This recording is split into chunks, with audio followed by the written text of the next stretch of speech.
sila oh.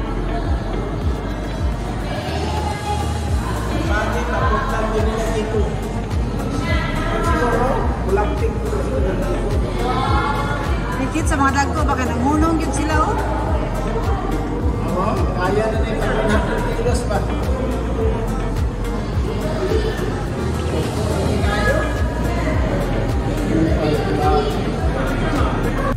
Naman sila pa, 1,000 magurugan ito kasi.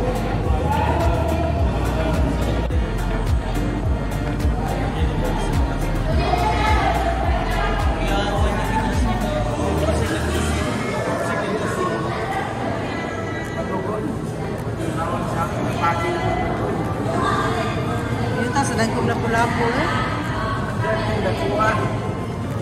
Hindi ka nakabot ng Andre. Kaya. Dili siguro eh. Wala ka ni kayo sa pa.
Scientific name is Aralauna. So here in Cebu Ocean Park, we have 3 bullet ball mapas. We have Goldie up there and Sidluan as well earlier in the basketball game. So later, na po guys segment si Goldie. So hi po na si Goldie. Finish like time. Hi Goldie. Shy time. Now lastly with me is our Eclectus Parrot Red. Eclectus parrots are very unusual in the parrot family. That is because of their extreme sexual dimorphism, meaning we can easily distinguish between a male and a female Eclectus parrot. So red right here is a female parrot because of its bright red colored feathers, while male Eclectus parrots have a bright green colored feathers. So if the wild kumang Eclectus parrot, red means female and green means male. So red right here can live up to 30 years old, but are macaws Goldie and Bandit. They can live up to 60 to 70 years old.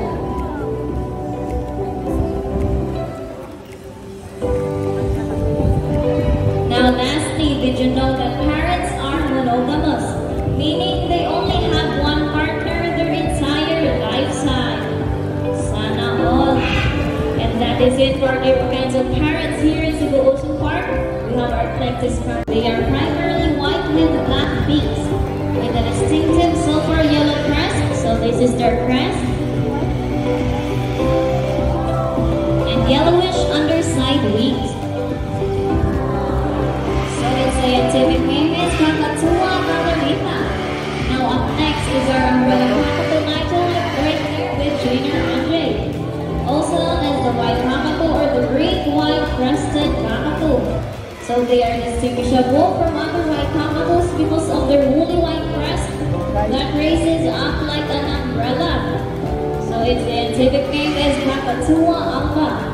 Now if you were to compare Tweety right here and Nigel right there, obviously Tweety has a yellow crest while Nigel has a pure white plumage. Now lastly up there in Junior Mitts is our Malungan cockatoos. Kang kakambok niya, basig nasa gibate ba? Their pinkish white colored feathers. And are classified as the largest among the white cockatoos. So in general, cockatoos use their crest as a form of communication and indication of their mood, whether they are happy, threatened, or during mating. sa gitna. Now, as the Moses flamingos are loud and mimic any sound, that's what you call a Rana all right of Rana. Now, running hikes scientifically known as Mahiyasor Indus. These lawigs can be found in the Indian subcontinent, Southeast Asia, and Australia, where they are known as sea eagles. Magilang gamay.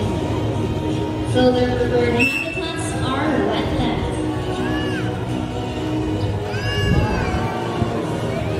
Now, Brahmini kites are petite and delicate than eagles because they prey on smaller animals, such as fish and insects.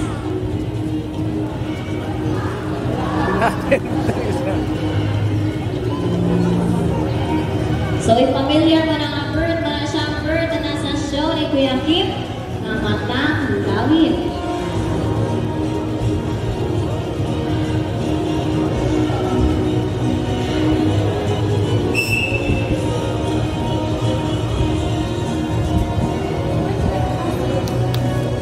Now, ready your cameras as Kingdom will fly across the stage once more.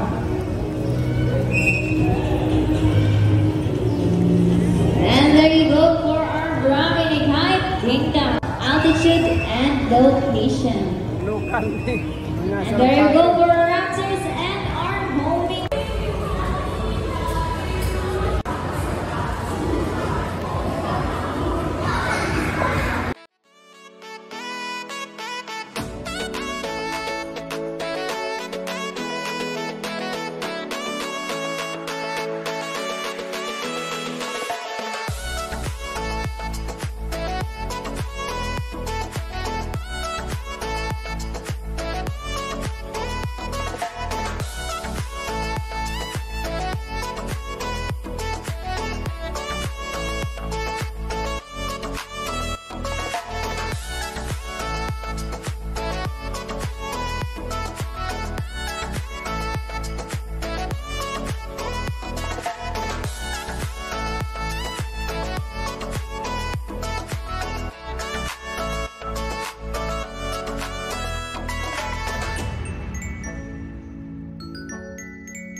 So his body is covered with red plumage. His wings and tail feathers are green and blue. He has a white naked face striped with small red feathers. So it's eagle deep in a shine type. Hi, Goldie. Yeah, shine type. Now that means male. So red right here can live up to 30 years old, while our macaws Goldie and Bandit, they can live up to 60 to 70.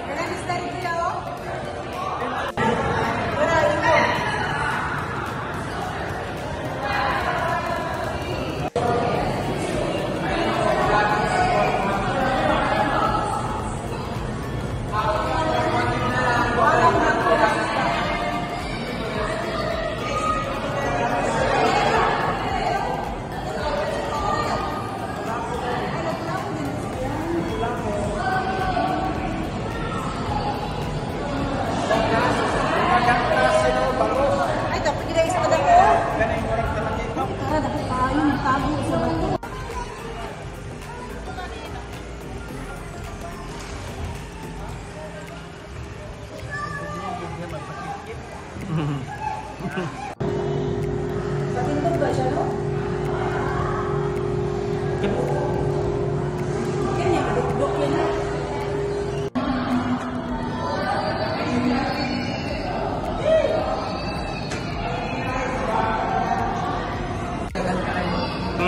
Dagan kayo mga. Asa, tudlo.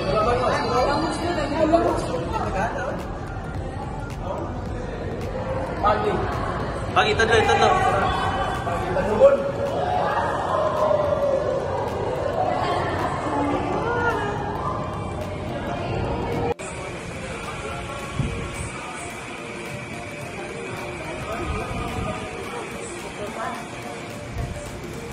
Puto lang yan.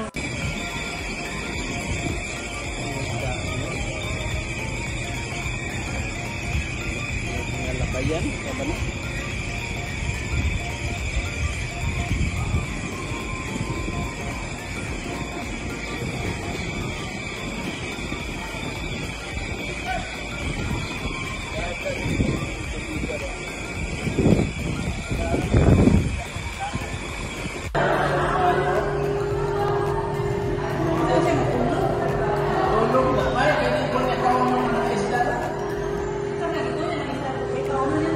Umbot lang.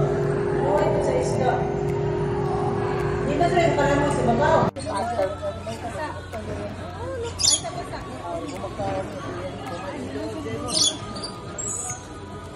Tama na na. Kinala.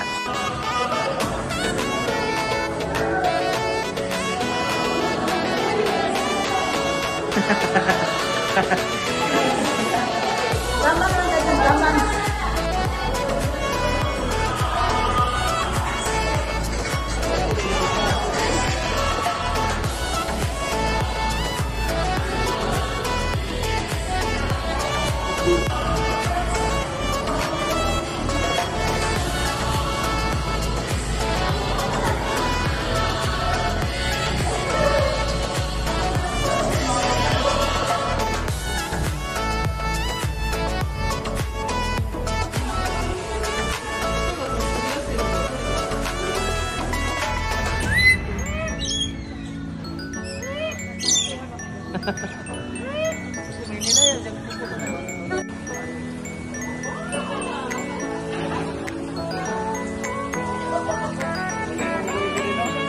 For sure. May kaayo na ito, no? Hindi na po.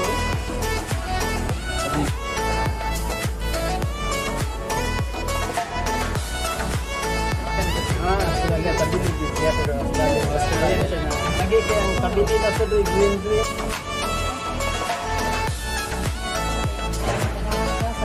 Samo. Buwan-buwan, oh. Buwan-buwan. Kalian? Buwan-buwan maliit.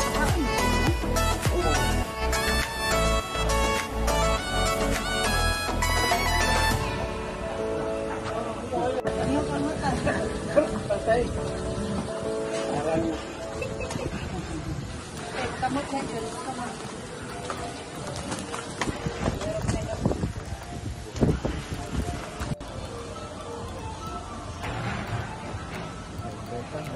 ibis. Ito